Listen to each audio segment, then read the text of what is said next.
주님께서 다시 해변에서 가르치기 시작하시니 거기에 큰 무리가 주님께 모여들므로 주님께서 바다에 떠있는 한 배 위로 올라 앉으시니 온 무리가 해변 육지 위에 있더라. 주님께서 비유들로 그들에게 많은 것들을 가르치시고 그들에게 자신의 교리로 말씀하시기를 귀를 기울여 들으라.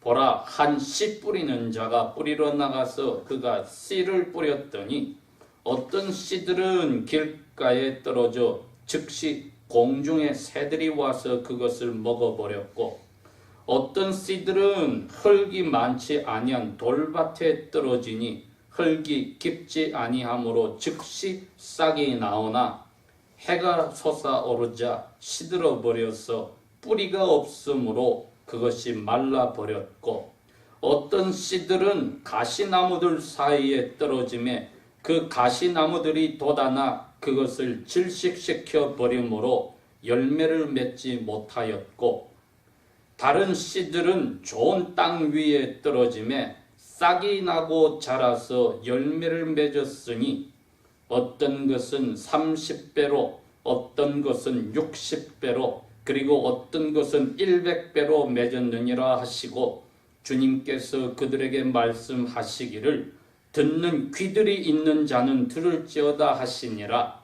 주님께서 홀로 계실 때에 12 제자와 함께 주님 곁에 있는 사람들이 그 비유에 관하여 주님께 여쭈었더니 주님께서 그들에게 말씀하시기를 하나님의 나라의 신비를 아는 것이 너희에게는 허락되었으나 밖에 있는 자들에게는 이 모든 것들을 비유로 하나니 이것은 그들이 보기는 보아도 알지 못하며 듣기는 들어도 깨닫지 못하게 하여 어느 때라도 그들이 회심함으로 자기들의 죄들을 용서받지 못하게 하려 함이라 하시고 주님께서 그들에게 말씀하시기를 너희가 이 비유를 알지 못하느냐? 그렇다면 어떻게 너희가 모든 비유들을 알겠느냐? 씨를 뿌리는 자는 말씀을 뿌리느니라. 말씀이 길가에 뿌려졌다는 것은 이들을 두고 하는 말이니 곧 그들이 말씀을 들었을 때에 사탄이 즉시 와서 저들의 마음속에 뿌려진 그 말씀을 빼앗아가는 자들이요. 이와 같이 돌밭 위에 뿌려졌다는 것은 이들을 두고 하는 말이니 곧 그들이 말씀을 들었을 때에 즉시 그 말씀을 기쁨으로 받아들였으나 그들 안에 뿌리가 없으므로 잠시 견디다가 후에 그 말씀으로 인하여 고난이나 박해가 일어날 때에는 즉시 넘어지는 자들이요. 가시나무들 사이에 뿌려졌다는 것은 이들을 두고 하는 말이니 곧 말씀을 듣기는 하나 이 세상의 염려와 재물들의 속임수와 다른 일들에 대한 욕심이 들어와서 그 말씀을 억눌러서 열매를 맺지 못하게 되는 자들이요. 좋은 땅 위에 뿌려졌다는 것은 이들을 두고 하는 말이니 말씀을 듣고 받아들여서 어떤 것은 30배로 어떤 것은 60배로 어떤 것은 100배로 열매를 맺는 자들이니라 하시니라. 아멘. 저희들이 신앙생활을 하다 보면은 한두 번은 여기에 나오는 씨 뿌리는 비유에 대해서 말씀을 직접 저희들이 읽고 또 들어본 적이 있을 겁니다. 이 비유는 예수님의 제자들이 적어놓은 예수님의 가르침과 그 삶에 대한 기록, 마태복음, 마가복음, 누가복음 세 군데 다 그 기자들의 관점에 맞춰서 기록된 부분입니다.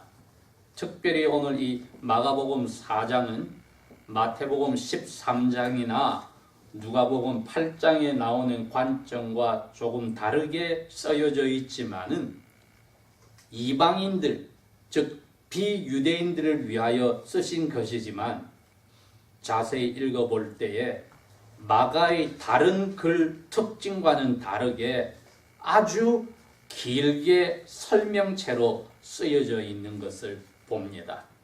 그렇게 생각하면은 이 분량도 많고 간략하게 쓰기로 특징이 나 있는 이분이 이처럼 자세하게 쓴 것을 보니까 얼마나 예수님께서 이것을 중요하게 강조하셨는지를 저희들도 오늘 알게 됩니다.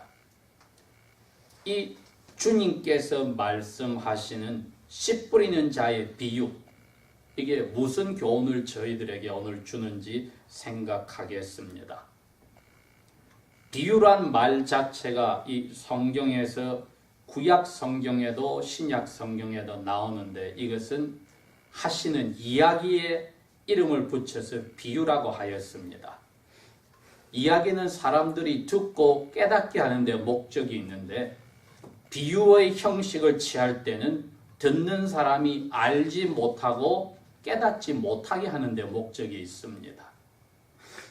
그 시작은 하나님의 은혜로 노예로 살던 사람들을 노예에서 해방시켜서 하나님의 백성과 아들, 딸로 만든 나라를 세웠습니다. 그런데 그 사람들이 하나님의 은혜를 배반하고 자기 욕심대로 하나님 야훼 대신에 다른 주위 나라의 이방신들을 섬기는데 전심전력을 다하는 배신을 하였던 겁니다. 그러니 하나님이 하나님의 사람들, 즉 선지자들을 꾸준히 보내어서 그분들에게 참되신 신이신 자신들의 신 야훼께 돌아오라고 이야기를 하여도 그 선지자들이 하는 이야기를 듣기 싫어하고 선지자들을 죽여버리기도 하였습니다. 그래서 마지막에 하나님께서 선지자 이사야를 보내어서 그렇게 이야기했습니다. 이제 너희들이 스스로 화를 불렀으니까 내가 이제 너희들에게 이야기를 하되 알아듣지 못하게 이야기를 하겠다. 그래서 그 자리에서 내가 보내는 선지자의 이야기를 들은 사람은 들은 것에 대한 책임을 져야 되는데 들었기 때문에 듣고도 너희들이 하나님 앞에 돌아올 수 없게 만드는 책임을 묻겠다고 했습니다. 아니 알아듣는 말을 선지자를 통해서 보내서 말씀하셨다면 내가 알았지만은 그대로 하기 싫다 했으니까 책임을 물을 수가 있는데 알아듣지 못하는 말을 하게 선지자들을 보내놓고 그 말을 들었으니 책임을 지라고 하겠다는 겁니다. 왜냐? 알아듣는 말을 했을 때 배반했으니까 그 책임을 마지막으로 알아듣지 못하는 말을 하게 해서 더블로 묻겠다. 그 이유는 그 많은 배반한 국민들 가운데 하나님이 말씀하실 때 알아듣고 순종할 사람을 남겨두었기 때문에 그 사람들을 위해서 이제는 맨 마지막으로 이사야 선지는 알아듣지 못하는 말을 하라고 명령을 받은 겁니다.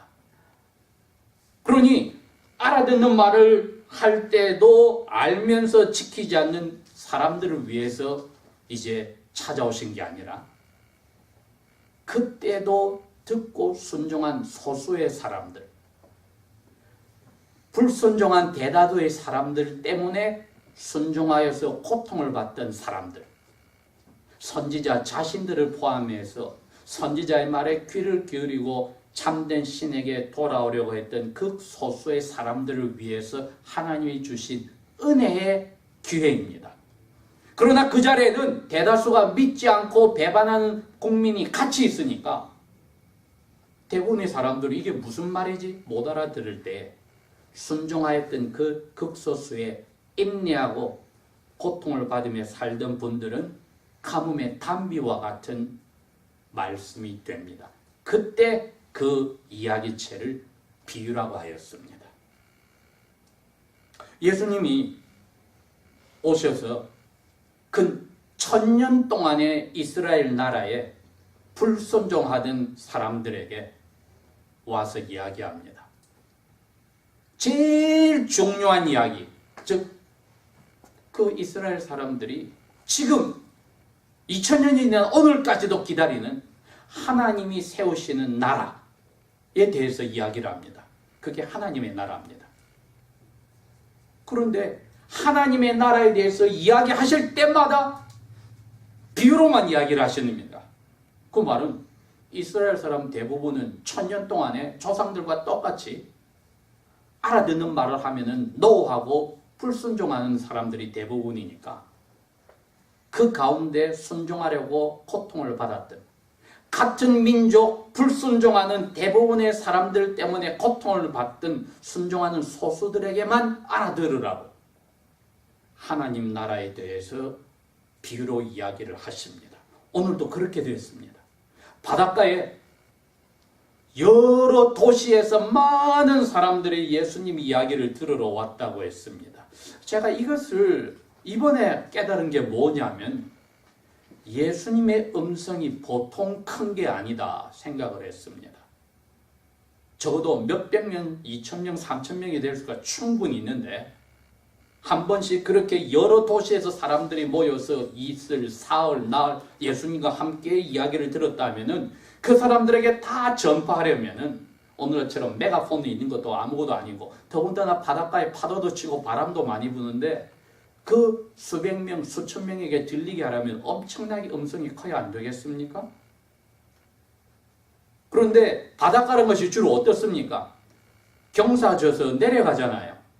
예수님이 가장 바닷가에 계신다 하면은 더군다나 가르칠 때 그 당시에 선생의 모습은 앉아야만 가르칩니다. 그게 선생들의 자세입니다.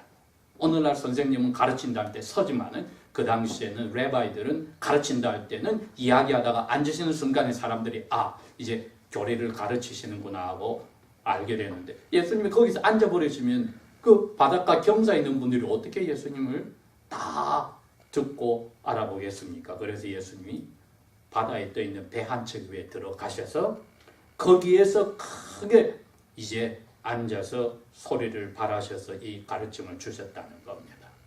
사람들이 다 알아들었다.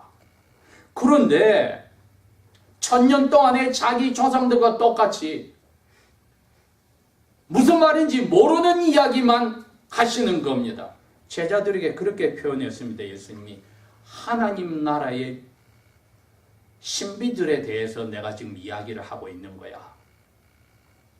그런데 이 1000년 동안에 예수님 당시에 이스라엘 백성들이 가장 1000년 동안의 조상들보다도 더 악한 사람들만 사는 때였습니다. 어느 정도로 악했느냐? 오늘날 사회가 있는 소돔과 고모라와 주위의 5 도시국가가 망해버린 그 가장 사악한 그 세대의 사람들보다도 지금 예수님 음성을 듣고 있는 그 세대 이스라엘 사람들이 더 악하였다고, 심판날에 더 견디지 못한다고 예수님 자신이 평가를 내렸습니다.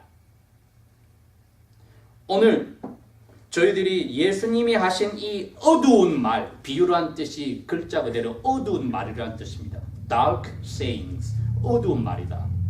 누가 풀어서 설명하기 전에는 들어도 알지 못하는 이 이야기체를 예수님이 우리에게 해주셨다는 것은 저희들을 하나님의 말씀에 순종하는 무리들 가운데 있다고 받아들여 주신 것입니다. 마치 우리 마음을 알듯이 제자들이 이제 무리들이 다 떠나고 나서 예수님에게 와서 물었습니다. 저희들 이게 무슨 말인지 모르겠습니다. 예수님이 제자들에게 설명을 해 주십니다. 아니 너희들이 이것을 깨닫지를 못하면은 하나님 나라의 신비들에 대해서 내가 하는 다른 이야기도 너희들이 알지 못하게 되지 않니? 내가 지금 이 많은 사람들 중에 12명을 뽑아서 나의 특별한 제자를 사도라고 불렀는데 너희들이 이걸 모른단 말인가? 하고 설명을 해 주시는 것이 이제 13절부터 나옵니다. 오늘날 저희들에게도 성령께서 마가라고 하는 이분에게 우리를 위해서 설명하라고 이 책을 적어 놓았습니다. 그러니 마치 예수님께서 직접 저희들 옆에 와서 이 어두운 말 비유를 알아듣는 저희들에게 설명으로 풀어주시는 겁니다. 그런 입장으로 저희들이 들어보면 됩니다. 어떤 농부가 씨를 가지고 뿌리러 갔다.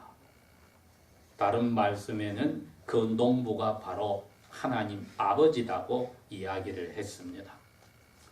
그런데 씨가 떨어지는 장소가 큰 밭에 여러 곳 중에 4군데 떨어졌는데, 하나는 밭 옆에 있는 길가에 떨어졌고, 두 번째는 그 밭의 가쪽에 아직까지 자갈들이 많이 있는 곳에 떨어졌고, 세 번째는 그 씨들이 또 밭에 자갈들 옆에 가시덤불이 있어 흙 위에 자라고 있는데 그 속으로 떨어졌고, 네 번째는 맨 흙 위에 떨어졌다. 그런데 그 씨는 하나님이 사람들에게 보내어서 말하라고 한 말씀이었다. 그렇게 예수님이 풀어서 이야기를 해 주셨습니다. 예수님의 제자들 가운데 유일하게 다 10대 청년들인데 나이가 20살이 넘었던 베드로가 나중에 유대인들에게 편지를 쓴 베드로 전서 1장에 그렇게 이야기를 했습니다. 너희들이 영혼이 새로 태어난 것은 그냥 우리가 먹는 땅에 떨어지는 썩어지는 그런 씨로 된 것이 아니고, 썩지 아니할 씨가 너희 영혼에 떨어져서 너희 영혼이 새로 태어났나니 그건 살아있고 항상 있는 하나님의 말씀이다. 그렇게 이야기를 했습니다. 하나님의 말씀이 사람의 영혼에 씨처럼 떨어진다는 것입니다. 그러니까 오늘 여기 마가복음 4장에 나오는 그 밭에 가서 씨를 뿌렸다는 것은 사람의 마음이라고 하는 밭에 하나님의 말씀이 뿌려졌다는 겁니다. 저희들이 하나 유의할 점은 하나님의 말씀이 씨라고 했을 때에 그 씨는 전혀 문제가 없는 씨란 것을 알아야 합니다. 살아있고 항상 있는 썩지 아니하는 씨다. 말씀이다. 그리고 그 말씀 때문에 너희 영혼이 살아났다고 했습니다. 또 사도 바울도 이 말씀이 사람의 영혼이란 밭에 떨어질 때에 하나의 효과를 내는데 그게 뭐냐 하면은 믿음이라고 하는 성분을 가지고 온다는 겁니다. 말씀이 떨어질 때에 그 영혼에 믿음이라고 하는 손이나 귀를 만들어 주어서 영혼의 손과 귀와 같은 믿음이 그 떨어지는 씨와 같은 말씀을 붙잡는다고, 성령께서 말씀을 씨처럼 뿌릴 때에 그 선물을 주신다고 했습니다. 여러분, 바로 그 믿음이란 선물을 받는 사람들이 여기 예수님을 따르는 가장 적은 무리들이었고, 지난 1000년 동안에 이스라엘의 조상들 가운데 그 시대마다 알아듣는 말로 선지자들이 야훼의 말씀을 전해줄 때 순종하였던 소수의 무리였습니다. 그 원리는 2000년이 지난 오늘날에도 마찬가지입니다. 이스라엘에 몇백만 명의 하나님의 이름을 부르는 백성이 있었지만 몇천 명 정도가, 아브람 당시에는 7,000명 정도가 이 말씀을 알아듣고 순종하여서 고통을 받았던 사람들이었습니다. 박해를 받았던 사람들이었습니다. 심지어 자기 목숨까지 위험한 자리에 갔던 사람들이었습니다. 먹는 것이 해결 안 될 정도로 고통을 받았지만 끝까지 순종한 사람들이었습니다. 오늘날로 치면 지구상에 적어도 5억, 7억 이상 되는 그리스도인들이 많은데 그 많은 그리스도인들이 주일마다 곳곳에서 모여서 교회를 이루는데 어떤 교회 전체가 말씀에 순종하여서 고통을 받는 교회가 있고 어떤 교회들은 숫자가 수천 명, 수만 명이 되는데 그 가운데 극소수의 교인만 하나님의 말씀에 순종하여 나머지 교인들 때문에 슬퍼하고 눈물을 흘리고 고통을 당하고 사회에 나가서 말씀대로 살려 할 때 같은 그리스도인들 때문에 더 힘들어하는 순종하는 그리스도인도 있을 수 있습니다. 이처럼 여러 모양으로 예수님 당시나 그 이전 1000년 동안의 이스라엘 조상들의 모습, 그 원리가 오늘날에도 적용되고 있습니다. 그러니 오늘 저희들이 이 말씀을 깨달을 수 있는 믿음을 선물로 받아서 예수님이 직접 성령님을 통하여 풀어주시는 이 말씀을 다시 한번 생각을 해보겠습니다. 누가복음의 8장에는 이것을 이렇게 설명을 했습니다. 첫 번째, 길처럼 단단해진 밭이 있었습니다. 그 밭의 가쪽은 길처럼 단단해졌다. 분명히 마음이라고 했습니다. 마음이 돌처럼 단단해졌다. 그래서 믿음을 선물로 받지도 못하고 반응을 보일 수 없는 마음이었다. 그러나 그 몸은 깨끗하게 주일날 소위 말해서 썬데이 클로딩 입고 예배당에 앉아서 앞자리에 앉을 수도 있고 설교하는 설교자일 수도 있고 안내하는 사람일 수도 있고 큰 교회 같으면은 그 버스 운전수일 수도 있고 여러분 상상이 안 되는 자리에 있는 사람일 수도 있습니다. 그러나 그 마음밭은 얼마나 자기 경험과 상식과 지혜와 방법대로 인생을 살았든지 씨가 떨어지면 튕겨나갈 정도로 말씀을 들을 준비가 전혀 없이 버젓하게 종교 생활을 하는 사람들이 수두룩했다는 겁니다. 이런 분들에게는 하나님이 사탄을 부려먹어서 씨가 문제가 없고 마음밭이 문제인 것을 자기 삶을 만족하고 문화 형식으로 생활 습관으로 혹은 누구에게 보이려는지 모르지만은 하여튼 예배당에 앉아서 있는 그분들에게 혹은 설교단에 서 있는 설교자 가운데서도 그런 분들에게는 사탄이 마음에 씨가 들어오자마자 와서 가져가 버린다. 그런데 누가복음 8장에는 설명을 하나 더 붙여놨습니다. 그리하여 그 사람이 듣고 믿고 구원 못 받게 하려고 사탄이 와서 가져가 버리더라. 새처럼 와서 가져간다. 두 번째 마음밭은 그 단단하게 굳어버린 옆부분에 자갈이 아직 치워지지 않아 남아있는 그 가장자리였는데 거기에 떨어졌더니 아니 자갈 위에 떨어지면 밑에 흙이 없으니까 조금 자라는데 밑으로 내려가지를 못합니다. 흙으로 뿌리가 내려가고 싹이 올라와야 되는데 이거는 뿌리가 내리기 전에 일단 싹이 먼저 올라와 버렸다. 그런데 해가 쨍쨍 비치니까 자갈들이 뜨거워지니 말라버려서 죽었다. 이거는 뿌리가 내리기도 전에 싹이 올라오니까 어떻게 보면 가장 예수 잘 믿는 사람처럼 말씀 듣는 순간에 찬송하는 순간에 큰 소리로 찬송하고 손뼉 칠 수도 있고 눈물 흘릴 수도 있고 일어나서 몸을 흔들고 춤을 출 수도 있고 너무나 얼굴이 환하여서 기분이 좋아서 그 사람 찬송 모습만 보아도 천사 얼굴 보는 것 같은데 막상 그 사람은 씨가 뿌리를 내리지 못하고 싹이 나버려서 해가 쫙 비쳤다. 뜨고 그 말씀대로 산다는 것이 얼마나 힘든 걸 아니까 포기해버립니다. 그래서 말라 죽어버리더라. 그러니 열정적으로 신앙생활 한다고 하는 사람도 얼마나 위험한 것인지 보여주었습니다. 세 번째의 종류가 그리스도인들 가운데 통계적으로 제일 많은 무리가 되겠습니다. 밑에 좋은 땅 위에 엉겅퀴와 같은 가시덤불이 아직 밭 가장자리에 있는데 마침 씨가 거기 떨어졌더니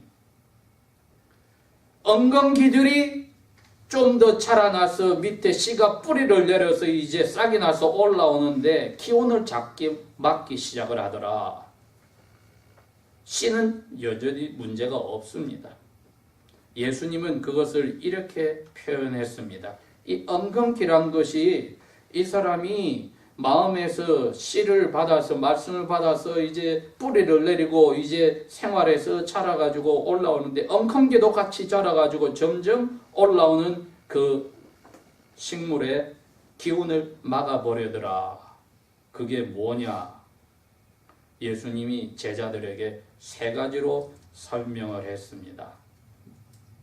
처음에 말씀을 들으려고 할 때 그 사람 마음속에 뭐가 같이 있었느냐? 걱정이 잔뜩 있었다. 세상에 사는 동안에 세상에서 주는 걱정이 잔뜩 있었고, 두 번째는 돈, 재산을 많이 벌어야 되겠다는 그 재산의 많음의 유혹에 속임수에 넘어간 사람들이었고, 세 번째는 뭐든지 움켜쥐려고 하는 욕심이 가득한 사람. 요 세 가지가 엉겅퀴처럼 그 사람 마음속에 들어 있었습니다. 그러면서도 그 세 가지를 다 이루기 위해서 하나님 말씀대로 살겠다는 겁니다. 그건 하나님을 이용해 먹어서 내가 잘 돼 보겠다는 것이지요. 이게 가장 전 세계에 이스라엘 당시에도 오늘날에도 그리스도 교회에서도 이방 종교처럼 내가 잘 먹고 잘 살기 위해서 종교가 필요한 그 부류가 되겠습니다. 우리가 순간순간에 이러한 유혹에 빠질 수가 있는데 예수님은 이런 마음밭이 뿌리를 내리고 싹도 올라오고 점점 자라는데 딱 하나가 안 되었다. 19절에 그랬습니다. 열매가 없더라. 열매가 없더라. 이 비유가 우리에게 주는 교훈은 이거 하나입니다. 마음밭에서 열매를 맺는 그러한 인내를 가지고 사는 사람인지 아닌지만 물어보라는 겁니다. 끝까지 견뎌서 봄, 여름, 가을, 겨울을 다 견뎌서 마지막으로 나오는 것이 열매가 맺히는데, 열매가 없을 경우는 단단한 길처럼 된 것에 떨어지거나 자갈들이 섞여 있는 것에 떨어지거나 좋은 흙인데 그 위에는 엉겅퀴 때문에 마음에 걱정, 근심과 돈 많이 버는 그 돈이 유혹하는 속임수의 마음이 빼앗기고 자기 욕심에 사로잡힌 그 마음처럼 된 것도 씨가 문제가 아니라 하나님의 말씀이라는 씨가 열매를 맺는 데까지 가지 못하고 막혀버린 것. 이것을 예수님이 열매 없다고 결정을 내렸습니다. 세 가지 종류가 다 열매가 없더라. 그러니 내가 끝까지 견뎌서 열매 맺는 마음을 가진 사람인 것을 다시 한번 확인하는 시간입니다.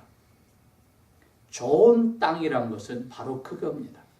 내 마음에 세상에 대한 걱정, 근심이 항상 주를 이루지 않고 돈을 벌어야 되겠다, 부자 되세요, 부자 되세요 하는데 그 속임수에 속삭임에 귀를 기울여서 마음이나 모든 것이 거기에 집중되지 않고 눈에 보이는 보이지 않는 것에 명예나 권세나 눈에 보이는 그러한 물질에 내가 가져야 되겠다 하는데 마음이 기울어지지 않았을 때야 열매를 맺을 수 있는 땅으로만 남게 된다는 겁니다.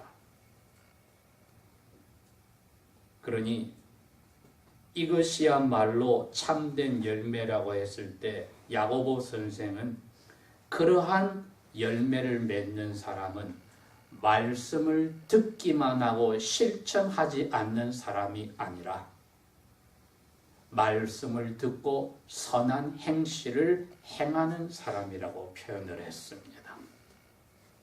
아마 이 좋은 밭이란 것은 하나님의 은혜로 믿음이라고 하는 선물을 받은 사람들이 소수의 무리인 것을 알고 자기가 이 말씀대로 견디고 열매 맺으려 하면은 그리스도인들 동료들에게서 가장 먼저 손가락질 받고 고개를 갸우뚱하는 조롱을 받을 수 있는 차림을 알면서도 소위 말해서 앞뒤가 꽉꽉 막히고 융통성 없이 사는 그리스도인들일 수가 있는 겁니다. 그건 3000년 전에 이스라엘의 조상들도 2000년 전에 예수님 당시의 청중들도 2000년이 지난 2000년 동안의 신약시대의 그리스도인들도 똑같은 원리에서 소수가 견디며 좋은 밭으로서 자기 목숨까지 바쳐가면서 열매 맺고 살았습니다.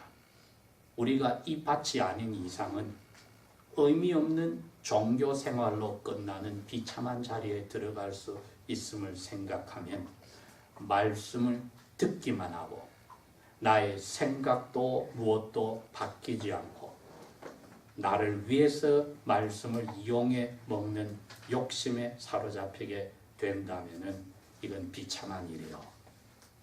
이제 이 말씀의 뜻이 확실하니 결국은 이 설명을 들었던 12 사도들처럼 자기 인생 전체로 마지막으로 목숨까지 바쳐서 열매 맺는 자리로 간다면 우리도 그 자리에 십자가 지는 동참하는 제자들이 될 것입니다.